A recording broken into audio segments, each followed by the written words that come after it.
Jak przestać odkładać na później i w końcu działać? Masz coś ważnego do zrobienia, ale zamiast tego przeglądasz media społecznościowe, oglądasz kolejny odcinek serialu albo przekonujesz siebie, że zaczniesz jutro? Jeśli tak, witaj w klubie.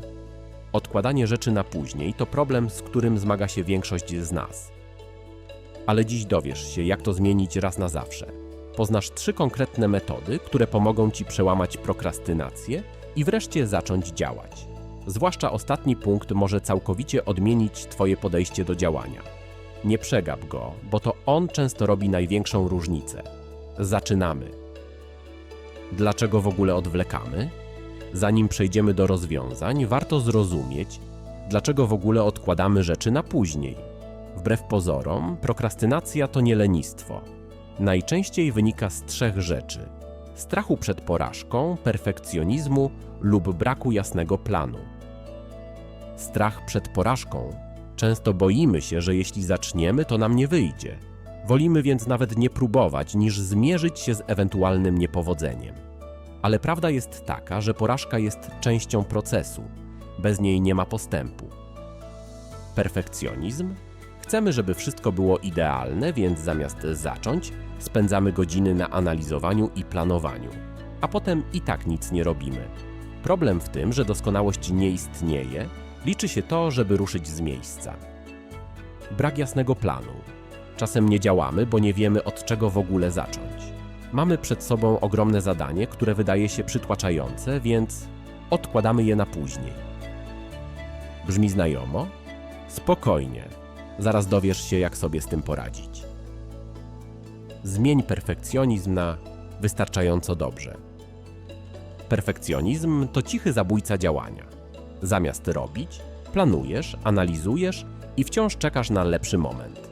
A ten moment nigdy nie nadchodzi. Masz nagrać film?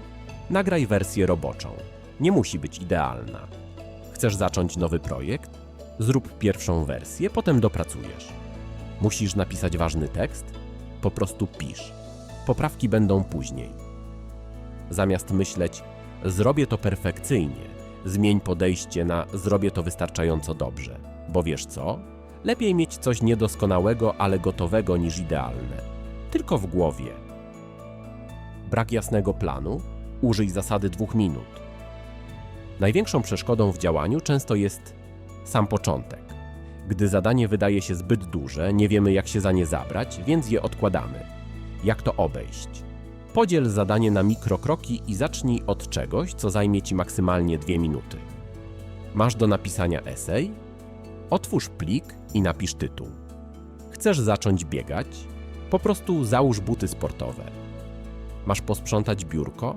Podnieś jedną rzecz za każdym razem, gdy od niego wstajesz. Brzmi absurdalnie prosto, bo właśnie o to chodzi. Twój mózg nie traktuje już zadania jako wielkiej przeszkody. Widzi tylko mały, łatwy krok. A kiedy już zaczniesz, prawdopodobnie zrobisz więcej niż planowałeś.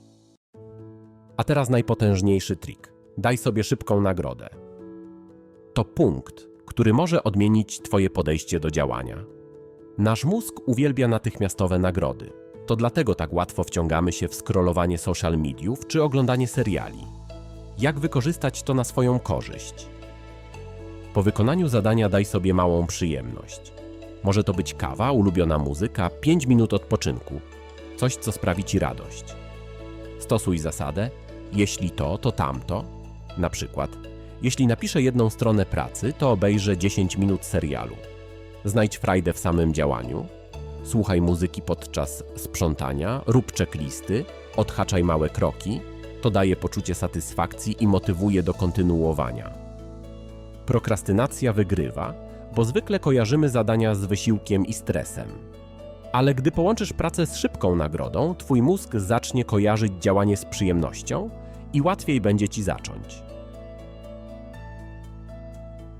Odkładanie na później nie oznacza, że jesteś leniwy. To wynik strachu, perfekcjonizmu i braku planu. Ale teraz masz narzędzia, żeby to zmienić. Zmień myślenie z idealnie na wystarczająco dobrze. Użyj zasady 2 minut, by łatwiej zacząć. Połącz działanie z szybką nagrodą i zobacz, jak Twój mózg pokocha pracę. Teraz czas na Ciebie. Która z tych metod podoba Ci się najbardziej? A może masz własny sposób na walkę z prokrastynacją? Daj znać w komentarzu. I pamiętaj, jeśli chcesz więcej takich treści, zasubskrybuj kanał Horyzont Możliwości, aby nie przegapić kolejnych odcinków.